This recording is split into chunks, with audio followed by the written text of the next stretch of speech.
La fascinante vida y la trágica muerte de Carlos Gardel siempre estuvo envuelta en misterios, dando como resultado fantásticas teorías conspirativas.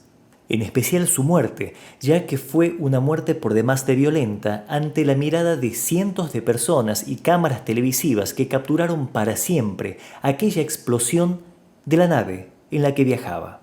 Cada vez que en este canal publicamos algún video relacionado con Carlos Gardel, hay decenas de comentarios que refieren a estas teorías conspirativas.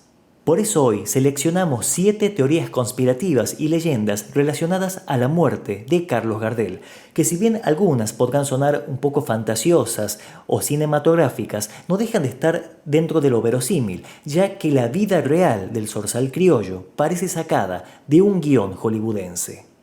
Conspiraciones y leyendas sobre la muerte de Carlos Gardel.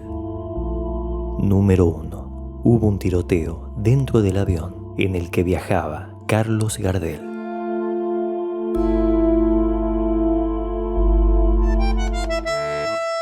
Esta es una de las teorías más fuertes relacionadas con la muerte del ídolo, ya que luego de la explosión que terminara con la vida de Gardel, de los miembros de su equipo, del piloto y de los pasajeros del segundo avión involucrado, el cuerpo carbonizado de Carlos Gardel fue sometido a una meticulosa autopsia. Esta reveló que el cantor tenía alojado en su torso una bala de revólver. Esta información desató un sinfín de conjeturas.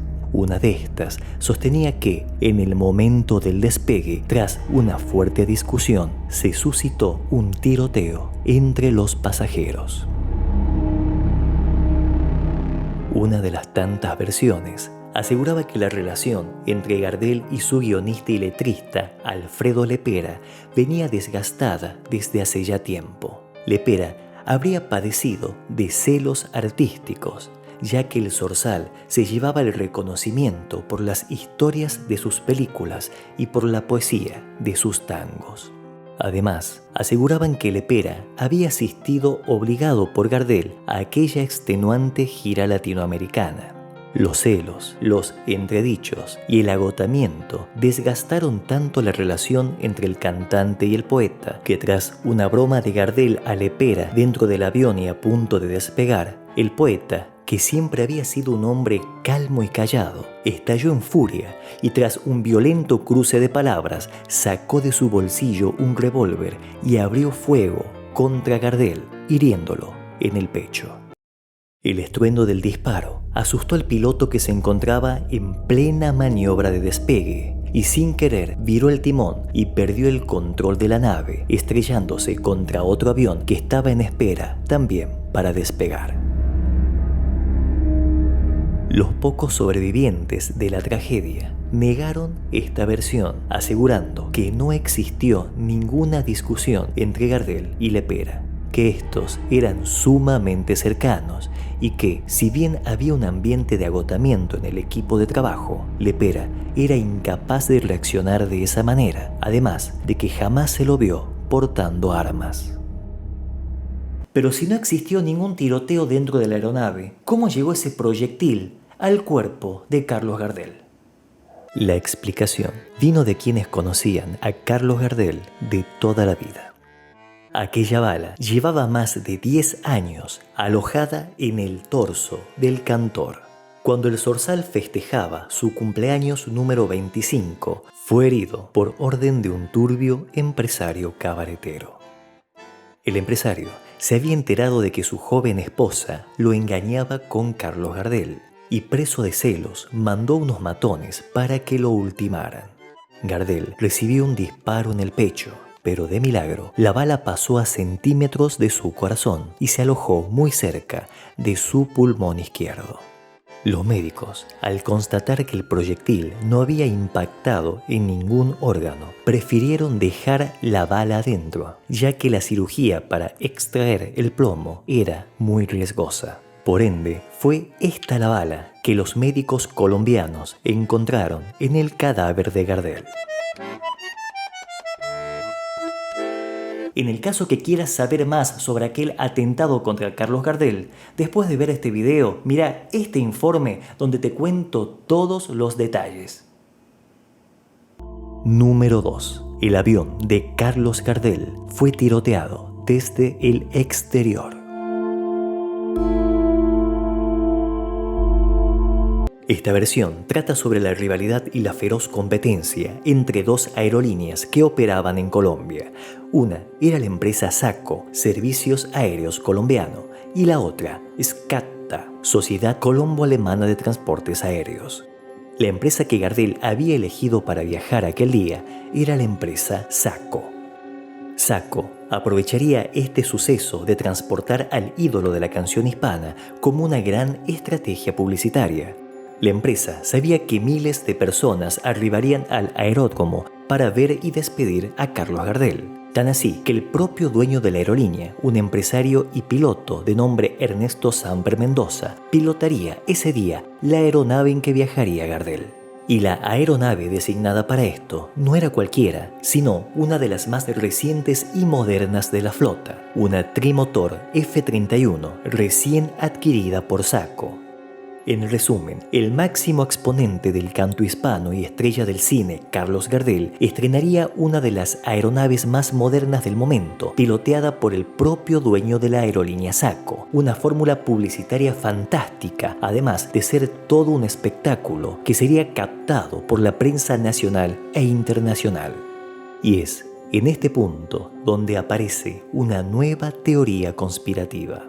Versiones aseguran que una de las autoridades de la aerolínea de la competencia no habría soportado tamaña humillación hacia su firma y habría contratado a un francotirador para que abriera fuego contra la aeronave de Gardel en el momento del despegue, para así arruinar de esta manera la fiesta y la excelente imagen pública de SACO. Versiones afirman que el tiro fue certero, impactando directamente en el piloto.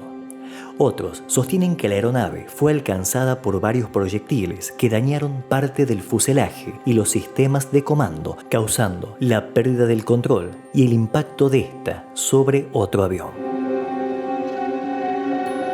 Si bien esta versión fue muy difundida y se encuentra en decenas de blogs y foros de internet, jamás fue confirmada, porque el cuerpo del piloto no presentaba ninguna herida de bala y el fuselaje del avión no presentaba ningún impacto de proyectil.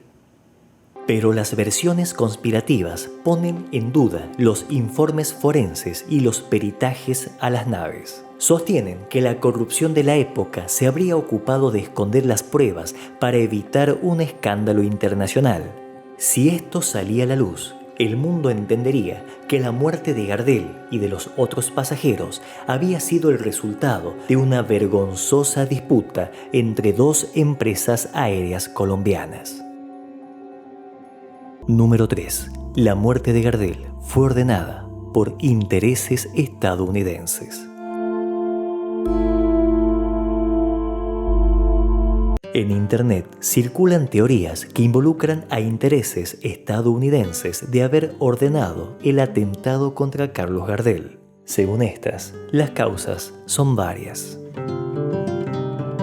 Versiones afirman que Gardel estaba tomando el lugar y la imagen que había dejado la entonces fallecida estrella hollywoodense Rodolfo Valentino. Según esta versión, muchos grandes empresarios, magnates y nostálgicos personajes de la jet set estadounidense que habían sido cercanos a Valentino veían con malos ojos la creciente carrera de Carlos Gardel en el ambiente artístico estadounidense. Estos oscuros y poderosos magnates no soportaban que un argentino presumido que ni siquiera sabía hablar inglés se adueñara de la imagen de Latin Lover que había dejado Rodolfo Valentino. Valentino había fallecido repentinamente a los 31 años de edad en 1926 en la cumbre de su carrera cinematográfica a causa de una peritonitis no tratada a tiempo. Otras versiones afirman que el atentado habría sido consecuencia de roces empresariales entre Gardel y la industria cinematográfica norteamericana. Gardel había llegado a New York tan solo con un contrato radial de $500 y al poco tiempo, tras el éxito obtenido, imponía su propio caché que superaba los $50.000 por proyecto. En el libro Gardel de Roberto Peña consta que el Zorzal había comenzado a rechazar ofertas de grandes estudios cinematográficos, estudios que le ofrecían entre $15.000 y $20.000 para protagonizar un film. Gardel exigía un mínimo de $50.000 por proyecto.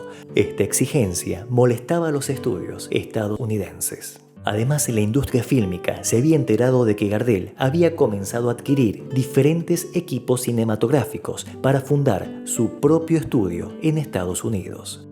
Los magnates de la industria no veían con buenos ojos esta ambición, ya que en un futuro Gardel sería competencia y de seguro usaría su fama y su carisma para insertar en el mercado norteamericano a emergentes estrellas latinas y europeas. Por todas estas razones, hay quienes creen que un sector de la industria del espectáculo norteamericano, muy cercano a organizaciones mafiosas, habría decidido de que Gardel no retornara con vida de su gira latinoamericana. El atentado se habría realizado mediante un boicot mecánico en la aeronave del artista. Los peritajes realizados sobre la aeronave de Sacco en la que viajaba Gardel no arrojaron indicios de que los sistemas de control hubiesen sido dañados antes del despegue. Pero como en las anteriores hipótesis, quienes creen en estas teorías conspirativas descreen totalmente de los informes de las autoridades colombianas. Número 4. La muerte de Gardel fue un atentado de la mafia italo-argentina. Debido a que Gardel en su juventud había tenido un estrecho vínculo con el clan italo-argentino de los Traverso, organización que manejaba los negocios turbios del barrio del Abasto de Buenos Aires, en los cafetines porteños corría la versión de que Gardel había sido ajusticiado por orden de una familia enemiga. Ciertos personajes de Lampa porteña odiaban ver el éxito internacional de un antiguo protegido de una familia rival. Estos habrían esperado pacientemente de que Gardel pisara tierra latinoamericana para perpetrar un atentado contra él. Era el plan perfecto: asesinarlo en un país latinoamericano donde la seguridad era menor y la posibilidad de corrupción era mayor. Y sobre todo, un ataque fuera de la Argentina para no levantar sospechas. Esta teoría, si bien conecta con algunos sucesos reales del pasado de Gardel en Buenos Aires, jamás tuvo demasiado peso, ni tampoco dio demasiados detalles de cómo se habría perpetrado este supuesto atentado. Número 5. Gardel fingió su muerte usando a un doble.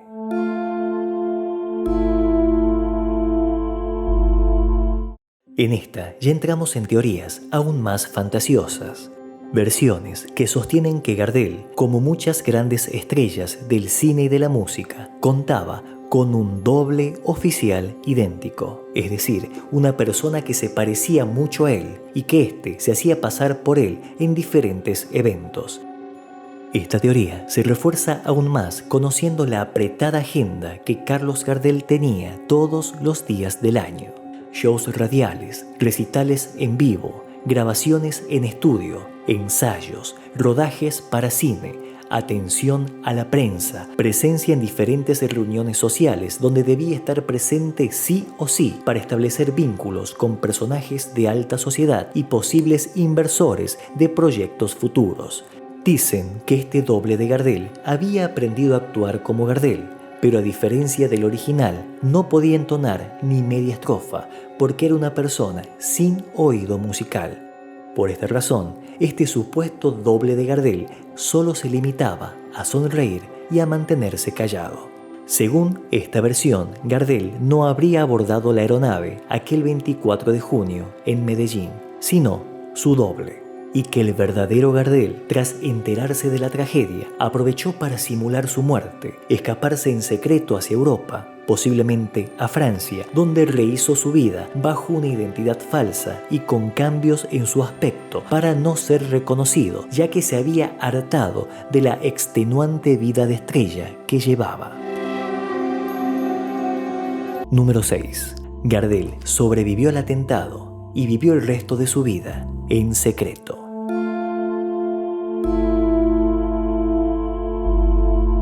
Esta teoría camina de la mano con la anterior, tanto por su fantasía y además porque contempla el supuesto doble de Gardel. Según esta versión, la cual fue muy difundida, el verdadero Carlos Gardel sí estuvo dentro del avión accidentado, pero también estuvo el doble oficial, quien habría abordado la nave de incógnito. En el accidente, el verdadero Gardel tan solo sufrió severas quemaduras en su cuerpo y rostro, pero no perdió ninguna de sus extremidades. Fue socorrido de inmediato y sacado del lugar de la tragedia antes de que las autoridades sanitarias y judiciales se hicieran presente. A posterior, las autoridades encontraron el cuerpo del doble de Gardel, confundiéndolo con el verdadero. Gardel, gracias a la colaboración de influencias colombianas, estuvo internado en secreto en Medellín. A los meses, al verse frente al espejo, descubrió cuán desfigurado había quedado su rostro y gran parte de la piel de todo su cuerpo, incluido su cuero cabelludo. Ya no era, y no sería nunca más, ese apuesto cantor que el mundo amaba. Por esa razón, aprovechando de que el mundo lo daba por muerto, decidió refugiarse en una cómoda casa en Colombia. Luego, consiguió comunicarse con su círculo más íntimo. Su representante y apoderado, Armando Delfino, le organizó sus finanzas para que pudiera mantenerse en Colombia y también pidió que le informaran la verdad a su madre. Cuentan las leyendas que cada viernes a las 21 horas el desfigurado zorzal criollo telefoneaba a su madre y charlaban largo y tendido. Y eso no es todo. Con el tiempo, su representante y apoderado, Armando Delfino, consiguió que Gardel, ya con una nueva identidad en Colombia, asistiera en secreto a un moderno estudio de grabación y regrabara algunos clásicos para lanzarlo al mercado con mejor calidad sonora. Y sería por esta razón que las viejas grabaciones de Gardel cada vez sonaban mejor, y la gente en las calles se sorprendían diciendo: Gardel cada día canta mejor, inclusive después de muerto. Y un dato aún más impactante: hay quienes afirman que Gardel pudo llevar una nueva vida y una nueva identidad en Colombia de manera pública gracias a unas máscaras diseñadas por una escultora estadounidense. Estas máscaras eran diseñadas por una escultora estadounidense llamada Anna Coleman. Esta, desde la Primera Guerra Mundial, se dedicaba a crear máscaras personalizadas para disimular las desfiguraciones faciales de los soldados heridos en batalla. Delfino habría contratado a esta artista y mediante fotografías, ésta le habría realizado unas máscaras para Gardel. De esta manera, Gardel ocultaba sus quemaduras y su identidad en la vía pública. Pese a que estas dos últimas teorías no cuentan con sustento alguno, son las más frecuentes en Internet y son las preferidas por ese público amante de las teorías conspirativas. Número 7. La leyenda del mercado negro de los dientes de Gardel.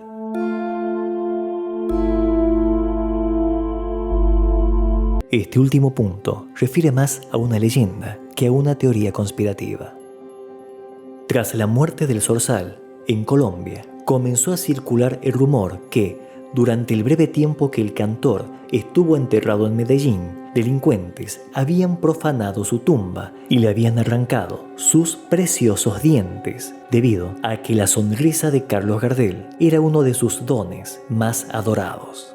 Con el tiempo se abrió un mercado negro donde se comercializaban a muy alto precio los supuestos dientes del zorzal. Esta leyenda circulaba por las calles de Medellín y no faltaba algún que otro poblador que afirmaba tener en su poder parte de la dentadura del ídolo muerto. Esto se consideraba una leyenda hasta que un argentino radicado en Antioquia abrió una casa museo popular dedicada a la memoria de Gardel. La idea del proyecto era que cualquier colombiano pudiese participar de la creación de esta casa museo gardeliano donando algún objeto o recuerdo referido a Gardel. Y fue tan grande la sorpresa cuando, aparte de los discos, fotografías y autógrafos, comenzaron a llegar centenares de dientes con cartas que aseguraban ser de la fantástica dentadura del zorzal criollo. Catalina Lopera, directora de este museo, declaró ante la cadena inglesa BBC que llegaron tantos supuestos dientes de Gardel que consiguieron llenar 3 cajas de cartón tamaño estándar.